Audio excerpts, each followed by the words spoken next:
Tom and Ian, the good-looking ones. Dustin and Lisa. Best mate. Dustin, Lisa, the what? What are we? The scrappy ones. Yeah. Well, No. thanks. No, Lisa's quite striking. Actually, I think you beat them all out. He flipped it round. Good recovery. Welcome to the Honest Designers Show, your transparent look into life as a modern designer.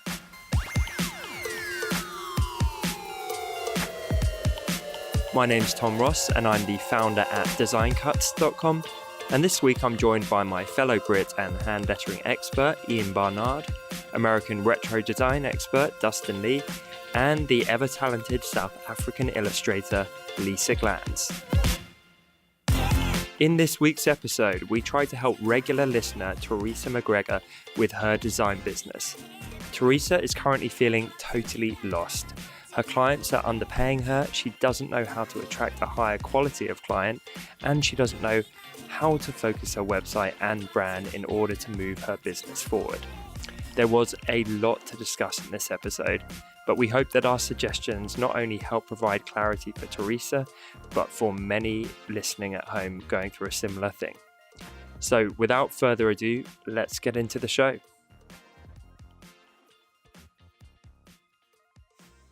So this week we actually had plans to have a listener on the show, but I'm afraid for the last hour or two we've been experiencing technical hitches. And that wonderful guest is Teresa McGregor. So we've just been chatting with Teresa because we did not want to put off digging into this stuff for her. I think it's going to be super useful for all the listeners at home. And essentially, this is a real life case study of trying to help Teresa's business, her brand, her focus, like all elements of a creative business. This is a real life example. So we were really excited to have Teresa on the show and kind of making it a back and forth discussion, but essentially we've kind of done that before this recording because of all the audio and technical issues, and now we're going to sit down and basically hash out what we talked about, what we recommend for her business. And I'm excited because I do think this is so applicable. Like the stuff Teresa is struggling with at the minute, they're really common problems. I've heard this from a lot of people. I can feel the frustrations from her, and we will get into all of that in a second. So first of all, I remember having these problems too. I remember like not exactly the same, but just you're like, what do I do? Where do I go? I'm just trying to follow what's working to stay alive, you know? Me too. Yeah, I think we've all been there. Absolutely. So I'm going to say everyone listening, whether it's on your phone, on your laptop, wherever you are, I would fire up your browser and open up Teresa's websites, because that is going to give so much context and it is going to be helpful. We're going to be breaking down things as we go. And yeah, so her website is pritig.co.za. So I'm going to spell this out for everyone. So it's pretig.co.za,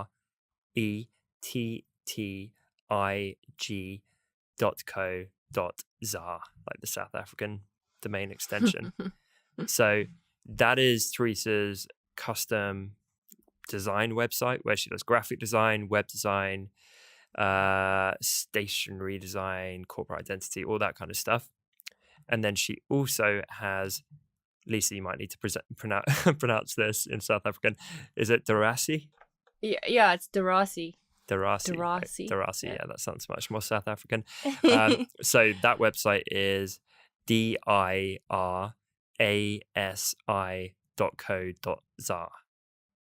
And that site is where Teresa basically sells bits of merchandise and products and everything from baby grows to t-shirts, wedding aprons, and that kind of thing. And not to give everyone too many links here, but I do think it's really important to follow along here. Teresa's Instagram is Teresa McGregor, and her Instagram for her product stuff is darasi.za on Instagram. And finally, her custom design work is Instagram. It's Pritig Design with the same spelling as the website. So, and my Instagram is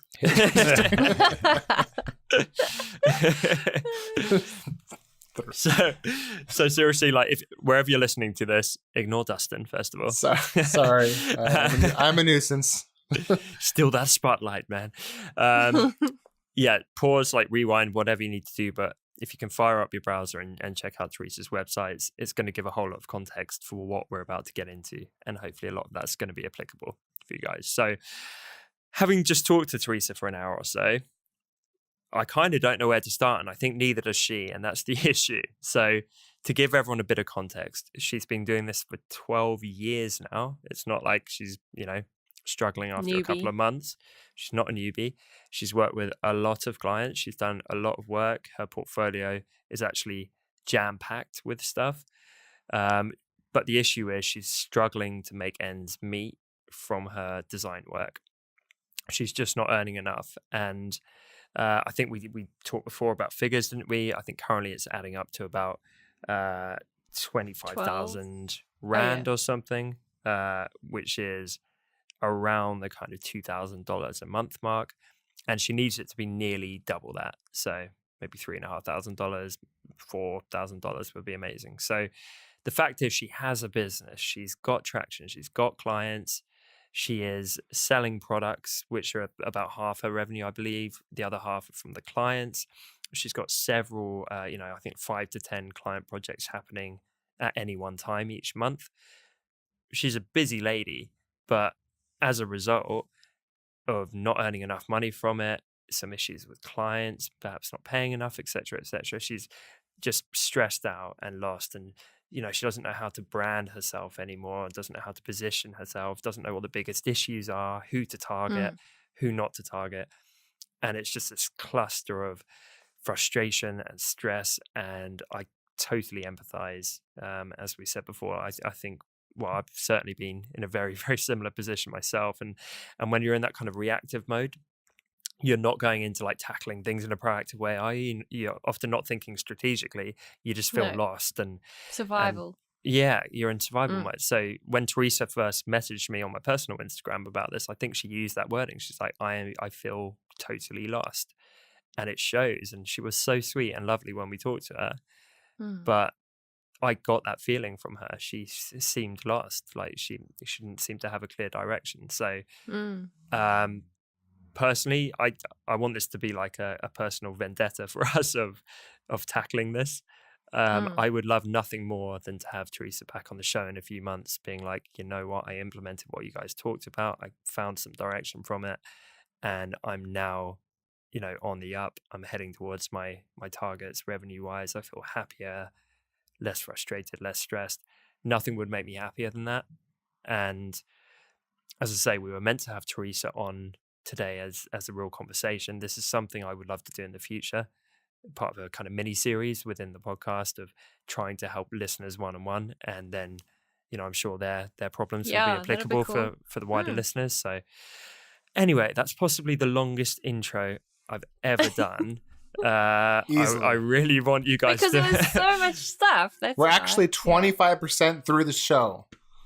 Yeah.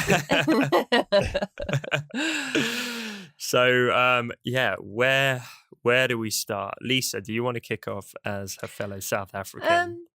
I think from the sense that I got from her was she seems jaded, because it's possible that she's probably been pulled in so many directions, and it feels like she's treading water, and doing so much to kind of keep going, and taking quite a lot of flack from her clients, because they seem to be clients that don't want to pay her design fees, or that she's asking, and every time she tries to push it up slightly they freak out. So then she feels that she needs to go back down again, and at the same time she's doing so many jobs, and but she's just not getting paid enough and on time and so on. It just seems like she's on a rat wheel.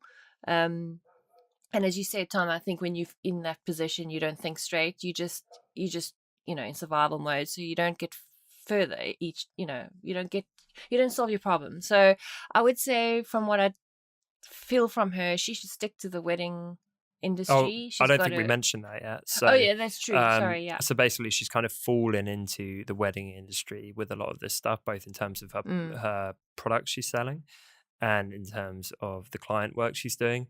And I think that's because she's got a lot of contacts and friends. And as I say, she kind of naturally fell into it. But I think she's actually struggling because she's maybe worked with a few bridezillas and a few difficult clients where they're doing stuff like they're saying, I want you to copy that design I saw on Pinterest and do not deviate from it at all. And so that kind of stifles her creativity. And so that's kind of another issue to throw into the mix, that maybe she feels like she's not enjoying some of the clients as much as she should be.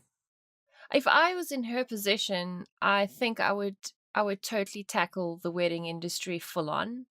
I would leave the current clients that she's been dealing with and not, I wouldn't go for those kind of clients. I would go high-end clients, focus on providing a full-on package and focus on the quality of the design, quality of the whole service that you can offer, and then go with a decent price, because then all you really need is that whole, as Ian was saying before the call, which he's going to elaborate on now, you only need like 4 really good jobs, in the month to cover your bills. And because those are the clients you want. It's getting rid of the clients who don't want to pay and getting the clients that do want to pay. So, yeah.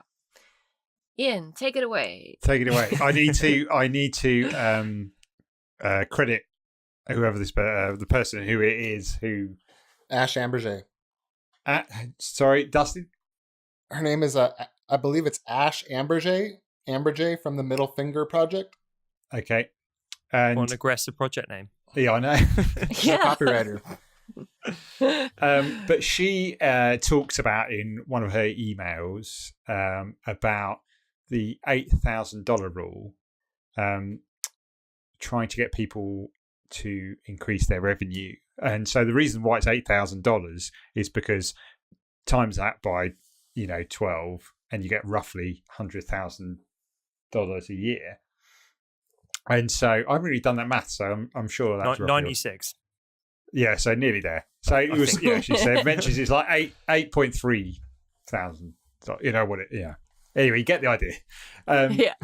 And so she lists 5 ways you can get to that amount. So the first way is one client who pays $8,000, which and then she gives a difficulty level to each of these.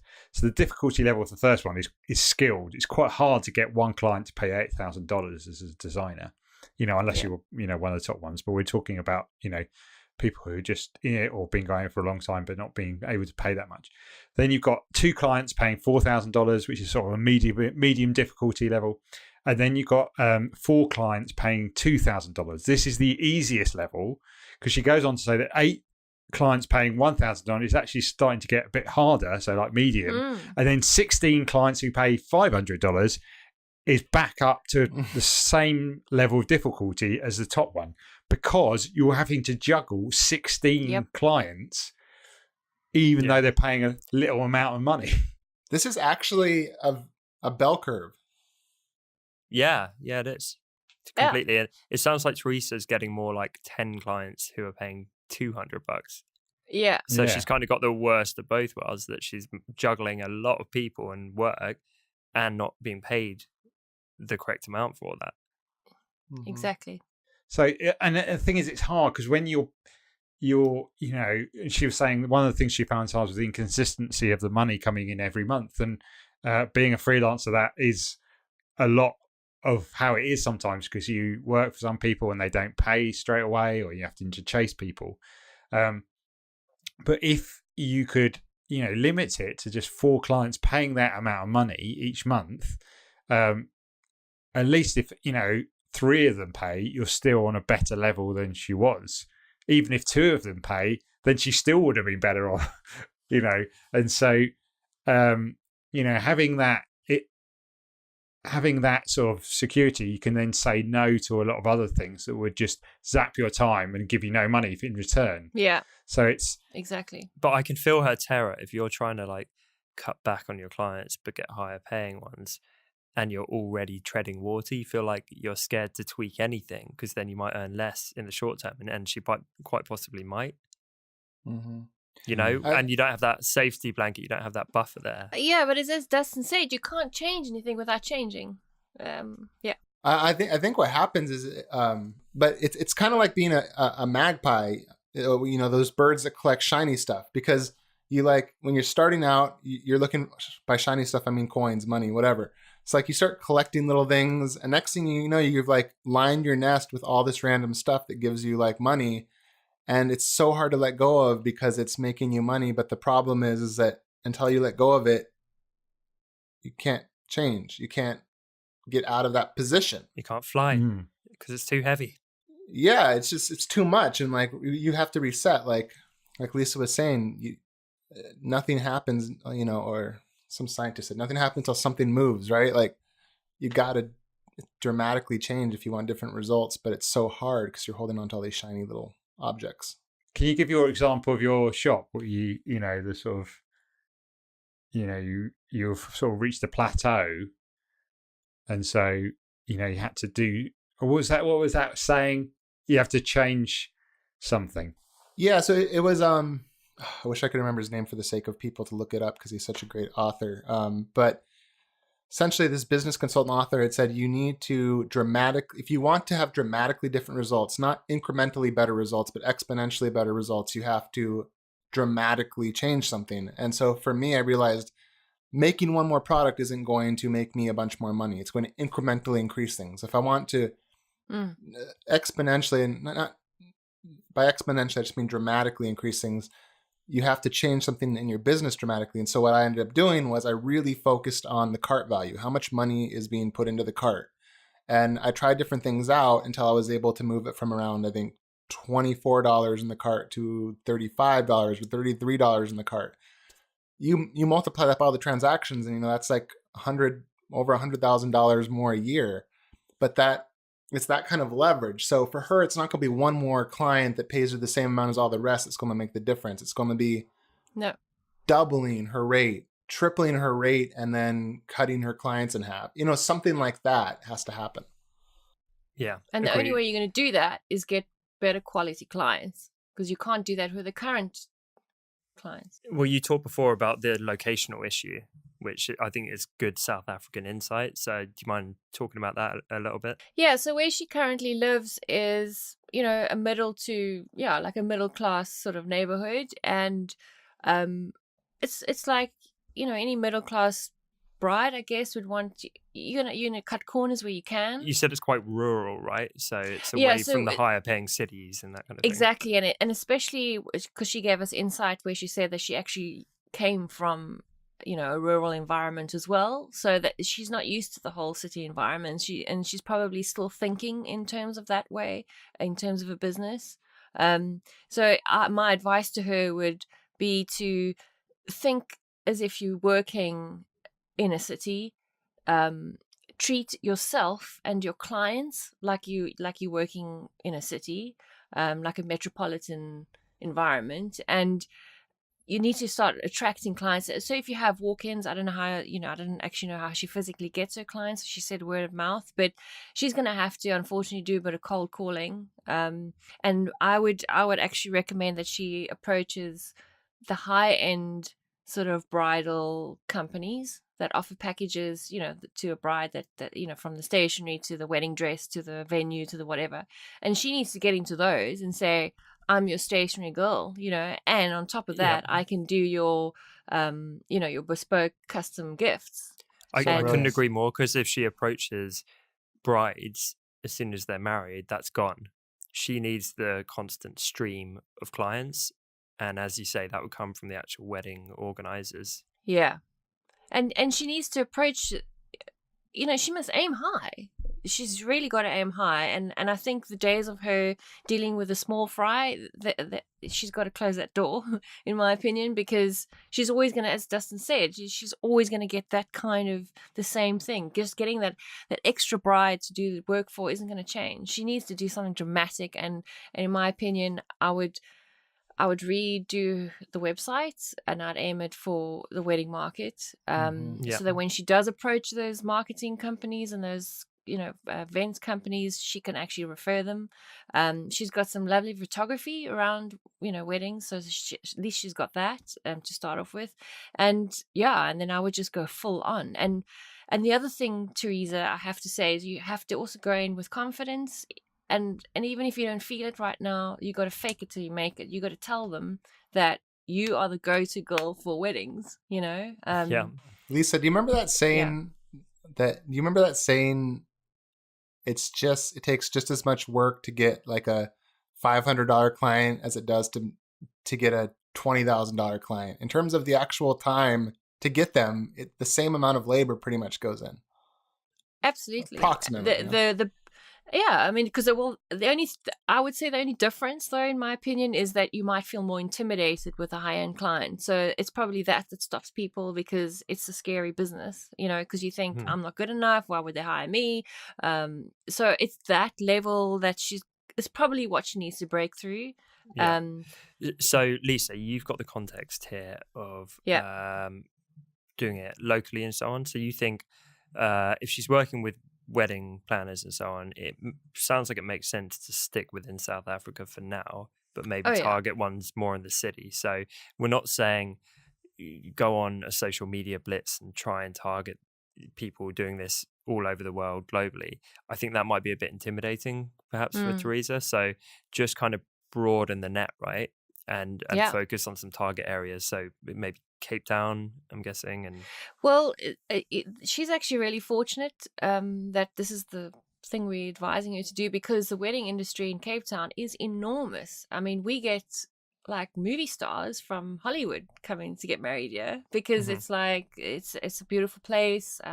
It has beautiful venues, so it's a massive industry in Cape Town. So she's actually in a really good sort of position. Wow. Imagine if you were catering to movie stars. That'd be some good that'd be pretty sweet. I mean, you don't need one client a year. Well, that's what I'm saying. That's right. So before we get to pie in the sky, I would say Teresa's work is good, but I think it shows that she's been a bit unfocused. I don't think it kind of screams like, I'm the wedding girl, go-to designer just yet. We're going to get to how to get there in a second. But I think with the context of South Africa, what people pay for weddings, where her work's at currently, what would you say would be a reasonable amount to charge? Because she currently said it's like $200 to $250 equivalent for a logo, and about $500 or so for a complete basic website with several pages. What would be a reasonable rate for each of those, do you think, Lisa? I got to do I'm not talking for you currently. I'm talking. Yeah. There wouldn't be enough O's on the end of it, would there? If only. So I would say for like a 3-4 page website, she could easily charge, say, $2,800. Okay. And a logo, let me just do my maths. Well, you see, it depends on what kind of clients, but if she's going middle, I'm going to do that. I would say she could charge like, say, $650 for a logo. But yeah, I think that she, as I said, I think she should stick to the wedding industry. I mean, if she's going to see, she can't charge the $650 now to the kind of clients that she's got. So she would have to change her whole approach. So if she's going to change her whole approach, I would kind of niche down into the wedding industry personally. I agree. And what we said is maybe some of her frustrations and not enjoying it so much are actually after just 10 years of feeling a bit mistreated. The wrong clients. So if she got the right clients and they're loving her work and she's made their day more special and she's being paid the right amount, I actually think, that would be hugely motivating. Hence, we're not saying run away from weddings and go do something completely new, because I don't think that would fix the problem here. No. Okay, so I mean, we can round those figures like up or down, but even if it was essentially going from $200 to $500 for a logo, and it was going from $500 to $2,000 for a website, which Yeah. is under what you said, Lisa. And I'm not trying to underprice her here, but maybe she's hearing these We're initial figures and underpricing she's like, these. yeah, maybe she's hearing this and she's like, oh wow, okay, that's really really scary, right? But what is you've got the calculator here, Lisa. What is 40,000 rand in dollars? About 3,080. Okay, so call it 3,000, right? Yeah. So suddenly, if she did a logo with a website, even at my kind of rounded down figures, that would Yeah. be like 2.5 grand. And she then could upsell all kinds of stuff because she's doing photography, she's doing, gifts, and we'll get to that in a second with the strategy of how to potentially even sell to guests that are going. But feasibly, from one project, she could pay for the whole month. And I think that's Absolutely. probably where she should be looking to go. So currently, she said it's 5 to 10, often more like 10 clients at any one time a month. No wonder she's feeling burnt out. I really think it should be 1. I think even 2 or 3 would be too many and be dragging her focus. I think 1 would be quite a nice figure to aim for and financially Yeah. viable. She's not saying to us, I want to earn 6 figures next year. She's just saying she wants something that's kind of a bit more Yeah, reasonable. where she feels And right. that might I mean mean, saying no and losing clients, which is the scary stuff. But just saying, this is it, and then they say, "Oh no, that's too much for me," and just walking away, which is really hard because you're Yeah. like, "Okay, I'll do it for back in the old price." But it's having the confidence and the guts to and maybe what you could do, strategy could be, is that you make sure that you say no for the first 3 weeks of every month. And then if everything goes pear-shaped, that last week is the thing. But I'd probably be surprised if there wouldn't be anyone who's, no one says yes. Well, she said she'd been trying to increase her rate by even the tiniest amount. But that was to her original clients, though. Yeah, getting a ton of resistance. So let's establish where she needs to be, and then let's try and reverse engineer back from there how to get there. So I think she should be niching down the wedding industry, and she does a bit of stuff around babies too, so that would kind of go hand in hand quite nicely. Like a follow-on from their wedding. They go, a few years' time. Mm-hmm. Divorces and yeah. yeah. But if she's going like predominantly wedding with a bit of baby on the side, that's fine. She wants to be earning $3,000 US a month, which I think is a very achievable goal.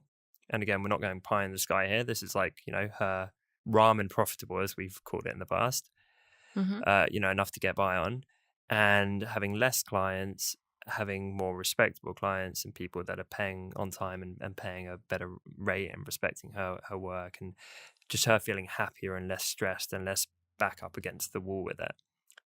But we kind of agreed that's where she would like to go and where would be a good position for her. Yeah. Sounds So right.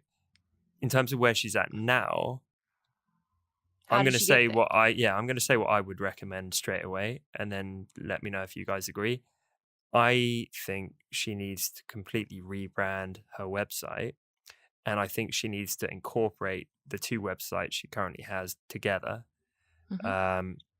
And I also think she needs to offer her products as a customized kind of service rather than an e-commerce thing. And she actually admitted this to us on her product site. She basically doesn't sell any products from that site. She sells it from the Instagram attached to the product site, because everyone wants a customized apron or vinyl for the wall or any of the things she's selling. So no one's actually going on the website and saying, I want that one. They're all Yeah. contacting her saying, make me a custom one. So it would make sense to incorporate that custom product side into her service-based business. Yeah. So straight away, to take a step back and, reduce the overwhelm, you've got 2 things and you're getting rid of one of them and just bolting it onto the first thing, which simplifies and focuses. Yeah. And once you've got that one remaining thing, she needs to rebrand it, because right now, and I told everyone at the start of this episode, go check out her website. I'm looking at it. It's bright yellow. It's super clean. It's quite modern. It's maybe even leaning slightly towards masculine. There's a bunch of Instagram images on it, which don't really sell anything. There's kind of calls to action, but no clear starting point. It doesn't really say anything about like who the target is, who the target Yeah. client is. Mhm. It doesn't speak to anyone. It feels quite generic, in short. Yes. So I would rebrand it, and the whole thing basically say, I'm your like wedding girl designer, like for all your wedding needs, like I'm here. Whether you want a website or a logo or some cool custom products or photography, I can do it all. I'm the girl for you. And I would Mm. brand it all up like super feminine, because presumably she's targeting either, you know, female brides or wedding Marketing. organizers, who quite Yeah. often might be females as well. Yeah. And I would target it completely towards them in terms of the whole aesthetic and all the wording. I wouldn't make it clean and generic and corporate. I would make the whole thing wedding, wedding, wedding. I'm the wedding person for you. Here's all the services I can provide for you, and basically niche down rather than like, I kind of do anything for anyone. And my site Yeah. looks a bit forgettable. No offense, Teresa, but Mm. honesty will help here. She hope. could even Yeah. brand herself as the wedding girl. Mm. Yeah, like if you get like a little custom illustration of herself, like put yourself in a wedding dress, like what, you know, or have your arm around a bride in a wedding dress. Be like, I'm the wedding girl. I help brides with this stuff. Yeah, and I think the because often you also need advice, like a practical way to get there. And if I were her, I would, what we were saying about turning clients away, maybe what she could do is, for now, because it's kind of scary, you still need to make a living. She could literally say to herself, all right, for 1 week of the month, I'm going to dedicate it to my new branding of my business. And that includes the redesign of my website, and it includes cold calling new customers. And then the next 3 weeks, I'm going to spend it on, you know, the normal clients that I have. And eventually that, you know, that whole split becomes more and more her new business. And then eventually she's getting decent clients and not paying, you know, cheap clients. But I would say, I don't know. I don't think she can go cold turkey, because I think No. it's scary. She's got to earn a living. She's got a mortgage So- to pay. Exactly. And this is real, by the way. And this is why I love this conversation.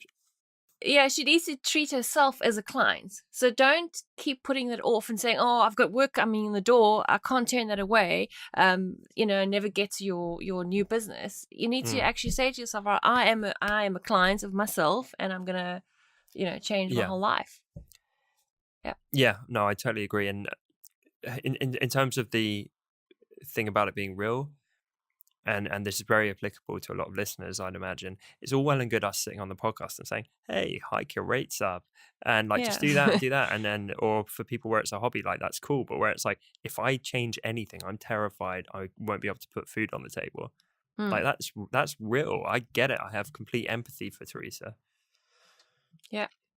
So personally, I think the rebrand has to come first. I would not be rebranding in at the same time, reaching out and cold calling and Really? absolutely not. Because if I was a client landing on that website, I wouldn't think this is the wedding designer for me. I just wouldn't. It's too Maybe. it's Yeah. too generic in my opinion. I think she'll see a much better conversion. It's like, it's like pouring water in a bucket at the same time Yeah. as slowly fixing the holes. You should fix the holes first. My only concern is, I don't know what headspace she's in, but my only concern is she might get so hung up on the rebranding and spending so much time and umming and ahhing over that she never actually goes out and gets the work. But yeah, I don't know. Yeah, I don't know where she's at. Yeah, I guess the caveat there is she could go and try and approach people and just not be showing her website. Yeah, that's what I would do. I just wouldn't show the website So for like now. she could like be cold calling wedding planners, and this is a key point you made, Lisa. She should absolutely go to wedding planners, not brides, because once you're done with a bride as a client, they don't need you. Whereas if it's a wedding planner, they hopefully, if they're happy, provide you with a constant stream of clients. Absolutely. So yeah, I would. Yeah, in that case, I would start cold calling and approaching them. And she said she's got a ton of connections. I'm sure that extends to better paying areas and in the city and whatnot. And go meet up with them, charm them in person, and bring like a printed portfolio with examples Exactly. of your absolute best work. And one thing she's doing on her current site is she's showing like every project she seems to have ever done. And that's bad practice. You want to pick out cherry pick the absolute best ones, which are most relevant for this demographic, and go in depth there. Testimonials from those clients, if you can get them, how it made their day, how happy they were, your most beautiful work. You don't want to say, here's 58 examples of websites I've done, because it's too much. So if you're going in person with this nice portfolio and it's all printed out and presented in a nice way, absolutely go do that while simultaneously rebranding the website. But I wouldn't be pushing people to a website which was Not yet. half done, because I think it would kind of kill it. It would need wedding in the title of the website, I think. Yeah, or even what's it called? It's Prettig. Is that a South African thing, Lisa, or just to be honest, it must be, but I don't even understand what it is. Okay. Well, it sounds kind of like it sounds a bit like pretty. So for me, it doesn't feel completely incongruous. It sounds like if it was rebranded, that could be quite nice, like Prettig wedding design. Like, why not? But looking at the site now, I mean, she's got this little menu link saying what we do. Have that as like the headline, have a nice logo tucked away out there somewhere. But the main thing when you land on a site is, I'm a designer that helps with weddings and I want to help you. Like some lovely wording around that, where if I'm a wedding organizer or a bride or anyone in the target audience, like I land on it and go, wow, this is what I need. This is for me. That should be your number one priority. And I wouldn't be hitting them with all these calls to action straight away of like, go here and do that. The first thing you need to do is grab them and go, oh, this speaks directly to me. Like, this is for me. Now what? Then you kind of hit them with the get in touch, see my work, like hire me.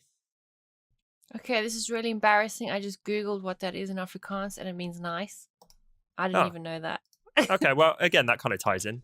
Nice. Yeah, but but there's a case in point. I live in this country and and you don't know what that is. Yeah. Okay, it is, you want to be bad, you want to be put no barriers up. So you want it to say like I'm the wedding designer.com. You want it something that's starring Adam Sandler. Yeah. Exactly. Yeah, I kind of agree. And I've never really been a fan. If you're a one-woman design shop, the whole like what we do, like we're this ambiguous corporate. Yeah, just be make like, it personal. what I do, like here's Teresa. me, I'm Teresa. Yeah. Teresa, me, wants to help you with your wedding to make this a special day. It's going to feel super personal. I'm going to hold your hand through the whole thing. You're not working with some... There needs to be a photo of her in a wedding with a bride. Yeah. All dressed up, and she's dressed up, and the bride's looking happy because she's designed all the stuff. Because that's the finished thing in one picture, isn't it? A happy bride. Yeah, and I'm gonna just be like super blunt here because Teresa, I know you're gonna listen to this. I just want to help you.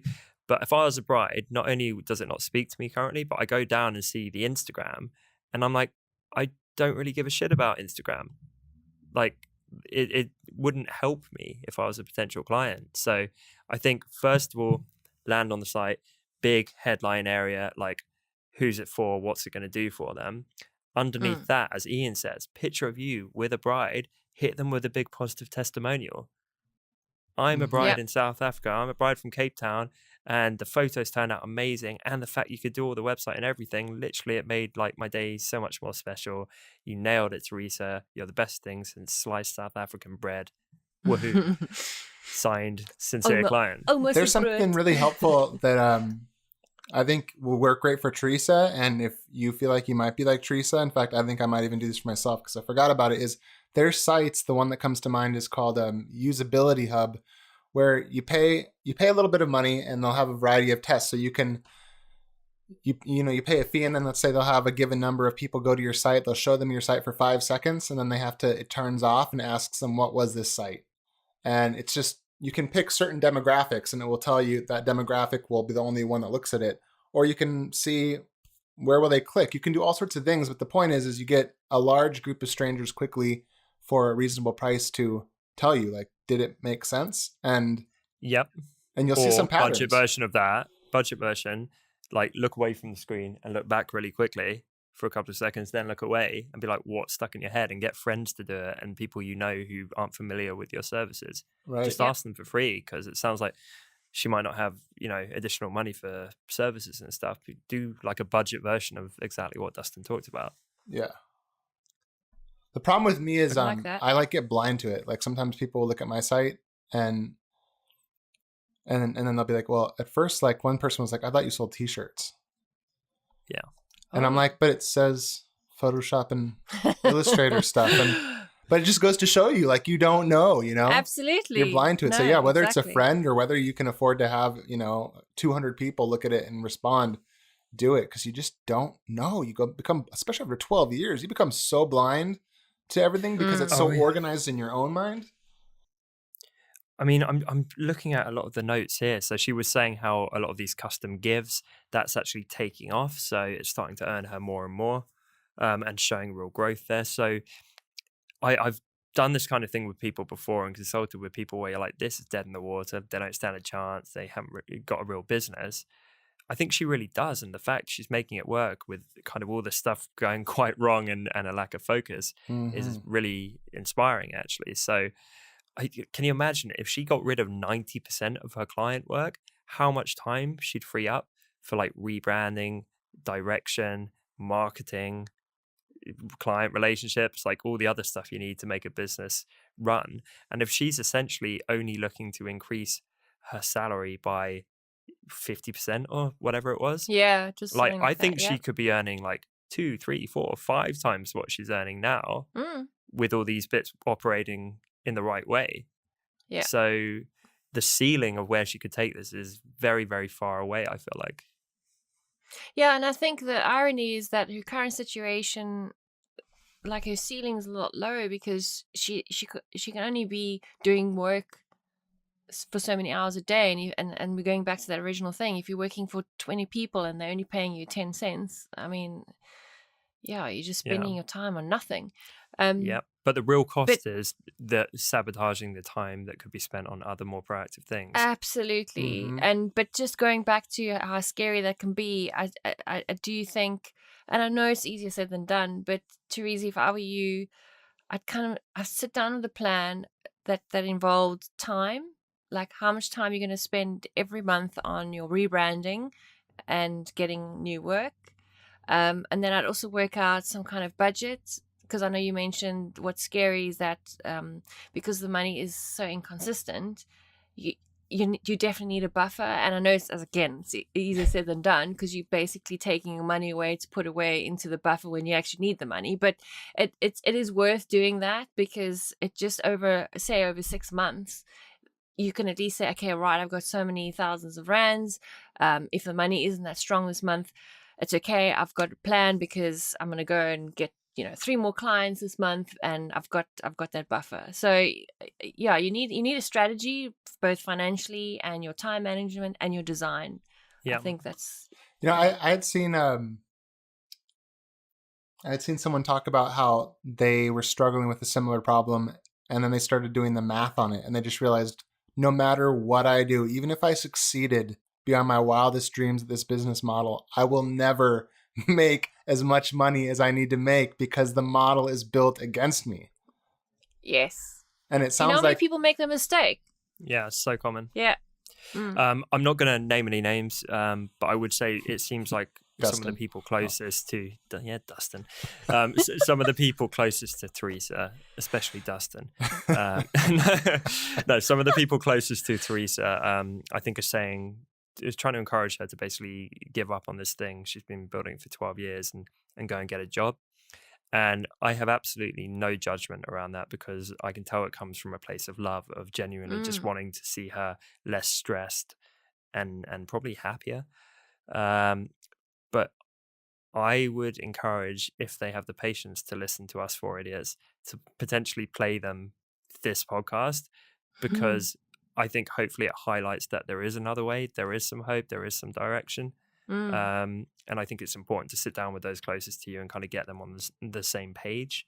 Oh, yes. But yeah, I would also say, Teresa, if like if you have to be working full time and keep the money coming in, then use what time you have. Use evenings and weekends and realize it's a short term thing, but it's worth putting the money in because it could set you up for the rest of your life. So if you're using those available hours and trying to, not burn yourself out, but put in that extra in the short term, put the rebrand work in there, put the networking in there, and just say, right, for 2 months, 3 months, whatever it is, I'm going to get my head down.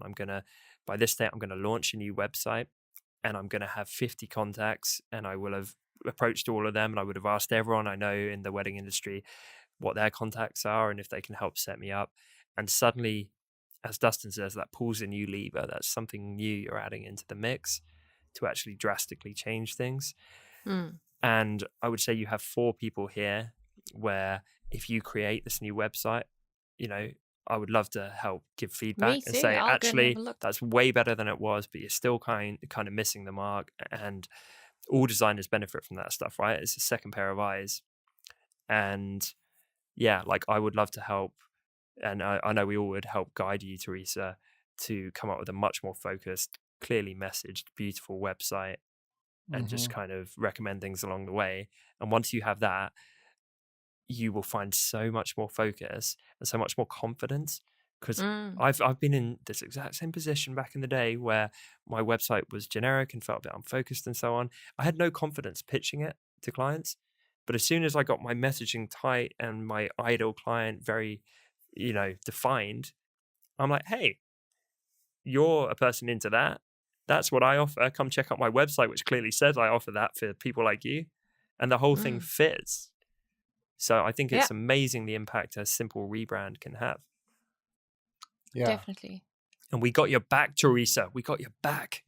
Absolutely. And if you're brave enough to let 4 people publicly say what they will about you on a podcast, then you have the balls to do whatever you need to do definitely. to change Hell your business.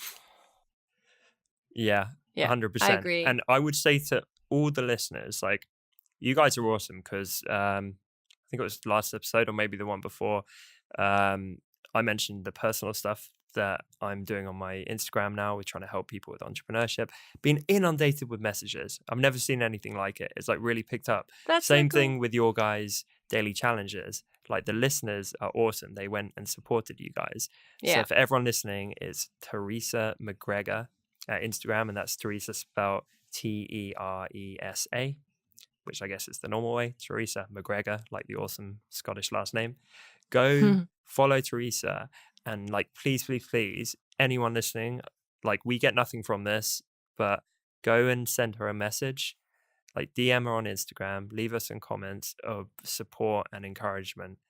And I know that will help drive her in the right direction with this journey she's on. Yep. It would mean a lot to all 4 of us if you, I'm talking to you listening right now, go do that. Yes, you. Cool. Yeah, I guess, on that note, now it's over to you, Teresa, to show the world and show us what you're capable of. And we have faith in you. And as I said earlier, my dream would be to like have Teresa back on the show. Well, on the show for the first time, if we can fix audio issues, but to be talking about Teresa in a few months' time with things on a really positive path, that would be freaking awesome. That would be cool. Cool. I would like that. Well, thanks everyone for tuning in, and hopefully let us know as well, like in the podcast reviews on our social media. Let us know if you're into this slightly new kind of format, and as I say, hopefully we'll get some listeners actually on the show. So instead of just being design celebrities and whatnot, we want to have people who listen to the show, and we want to try and break through some of their issues they're having with their design businesses and their work. I'm really up for it. To be honest, even if we get no comments about this, I want to do it just because it's fun. Yeah. And I think it doesn't, it just doesn't help that person. And a lot of people going through this similar situation, where they maybe don't have confidence in their skills or confidence just to charge what they're worth. And yeah, hopefully this encourages them to do that they can just charge a bit more, and that will really help them. And saying no to those clients that really don't value their work, I suppose. Precisely. Get out the bubble of self-doubt and all that. Yeah, 100%. Cool. Well, we'll see you guys next time. Bye Cheerio. from us. Adios. Bye. Thanks so much for listening to this week's episode. We hope that Teresa's story resonated with you and that today's discussion offered some hope and actionable ways to find the creative fulfillment you deserve.